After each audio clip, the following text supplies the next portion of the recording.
Hello बच्चों, पिछले turn पर हम लोगों ने इलेक्ट्रोलाइसिस के कुछ प्रोसेस को देखा था, उसके रिएक्शंस के साथ। इस वीडियो में हम लोग इलेक्ट्रोलाइसिस के यूज को जानेंगे और जानेंगे कि ये यूज कैसे होते हैं और इनके रिएक्शंस क्या है।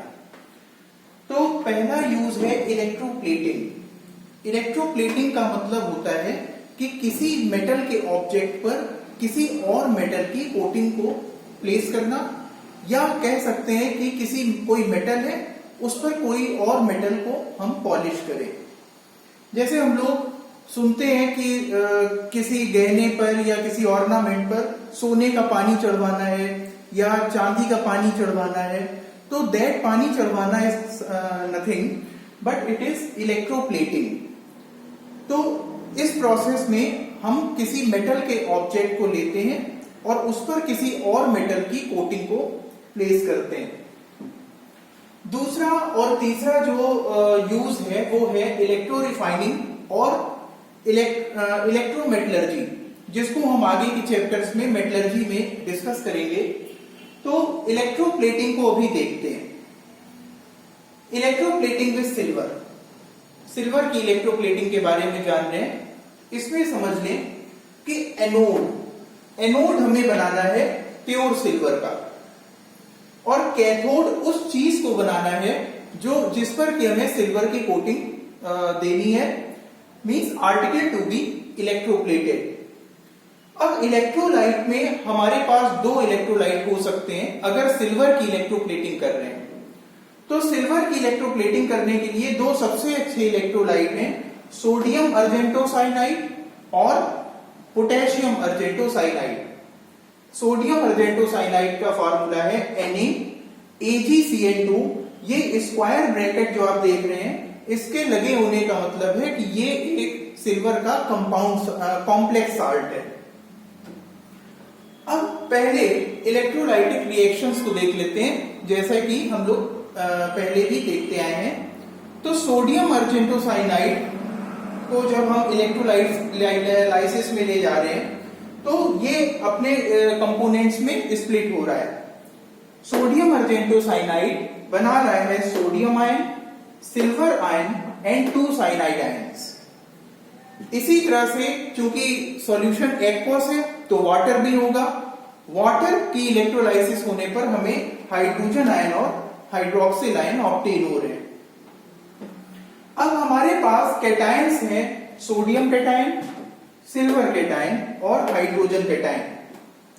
जैसा कि इलेक्ट्रोकेमिकल सीरीज को हम रिकॉल करते हैं तो हम पाते हैं कि सिल्वर आयंस की पोजीशन इलेक्ट्रोकेमिकल सीरीज में सोडियम और हाइड्रोजन दोनों से ही नीचे है। इसलिए प्रेफरेंस इसी को मिलेगा और पहले यही डिस्चार्ज होगा इलेक्ट्रोड पर। तो एनोड पर रिएक्शन आप देखें, और एनोड हमारा देखिए प्योर सिल्वर का था, तो एनोड पर रिएक्शन अब आप देख सकते हैं। एनोड पर सिल्वर मेटल एक इलेक्ट्रॉन को लूज कर रहा है और बना रहा है सिल्वर का मोनोवेलेंट कैटायन। इसी तरह से कैथोड पर सिल्वर आयन एक इलेक्ट्रॉन गेन कर रहा है और बना रहा है सिल्वर का मेटल एटम।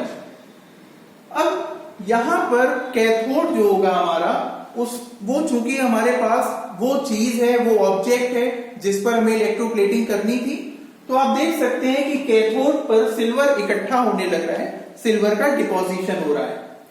तो धीरे धीरे करके सिल्वर पूरे ऑब्जेक्ट पर कोट हो जाता है, एक पॉलिश हो जाती है, उसकी एक डिपोजिशन हो जाता है, और इसी को हम कहते हैं कि इलेक्ट्रोप्लेटिंग का प्रोसेस है। अब यहां पर नोट करने वाली कुछ चीजें हैं। नोट करने वाली चीजों में देखिए कि हमारी जो सिल्वर की कोटिंग होगी, सिल्वर कितना पॉलिश हो, ये डिपेंड करेगा कि how much time the electrolysis is carried on, कि इलेक्ट्रोलिसिस हमारी कितने समय तक चली। अगर ज्यादा समय तक इलेक्ट्रोलाइसिस चली होगी तो ज्यादा थिक कोटिंग ऑब्जेक्ट पर होगी, और कम समय तक अगर चली होगी इलेक्ट्रोलाइसिस तो कम थिक कोटिंग ऑब्जेक्ट पर आएगी। एनोड पर चूंकि इलेक्ट्रॉन लूज हो रहा था और एनोड पर जो सिल्वर के एटम्स थे वो आयंस में कन्वर्ट हो जा रहे थे और वो आयन इलेक्ट्रोलाइट में माइग्रेट हो रहे थे। तो इसलिए एनोड की जो थिकनेस है वो धीरे धीरे कम होने लगती है। अगर लंबे समय तक ये प्रोसेस को किया जाए तो ये थिकनेस रिमार्केबली कम हो जाती है और हम इसको देख भी सकते हैं। तीसरा जो पॉइंट है नोट करने के लिए वो ये है कि अगर intensity of the colour of electrolyte, अगर इलेक्ट्रोलाइट में कोई कलर मिलाया गया है तो वो अनचेंज्ड रहेगा, उस कलर में कोई फेडिंग, कोई कमी नहीं आएगी उसकी चमक में, क्योंकि कंसंट्रेशन ऑफ इलेक्ट्रोलाइट वो नहीं चेंज होता है। कंसंट्रेशन वो मेंटेन रहता है इस पूरे प्रोसेस में। इसलिए अगर कोई कलर है या कोई कलर मिल आया है हमने इलेक्ट्रोलाइट में तो वो अनचेंज रहेगा, उसकी इंटेंसिटी अनअफेक्टेड रहेगी। इस तरह से हमने यहां पर सिल्वर की इलेक्ट्रोप्लेटिंग के बारे में जाना। अब हम एक और इलेक्ट्रोप्लेटिंग के प्रोसेस को ले लेते हैं, वो है निकिल की पॉलिश या निकिल की इलेक्ट्रोप्लेटिंग। आइए उसी को आगे देखते हैं कि निकिल की इलेक्ट्रोप्लेटिंग कैसे की जाती है।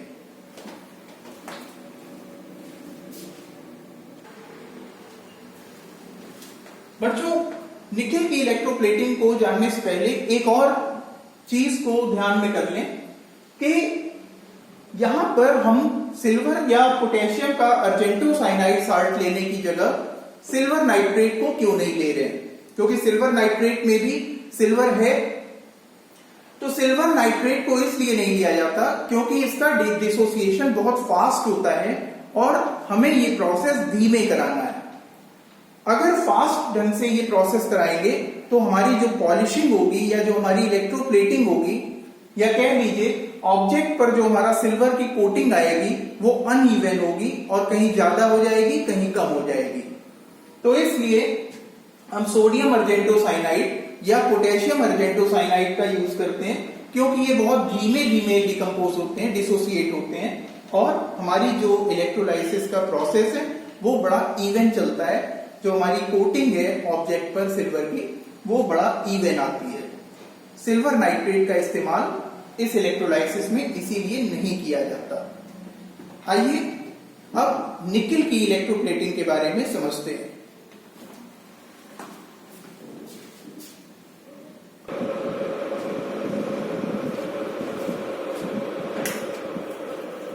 बच्चों, जो अगला इलेक्ट्रोप्लेटिंग का प्रोसेस है वो निकिल का है। आयरन की ऑब्जेक्ट पर निकिल की इलेक्ट्रोप्लेटिंग की जाती है क्योंकि आयरन एटमॉस्फेरिक फैक्टर्स की वजह से करोजन उसमें जल्दी होता है। तो करोजन से प्रिवेंट करने के लिए और साथ में आयरन की ऑब्जेक्ट्स पर की सरफेस पर एक शाइन लाने के लिए निकिल की इलेक्ट्रोप्लेटिंग का किया जाता है।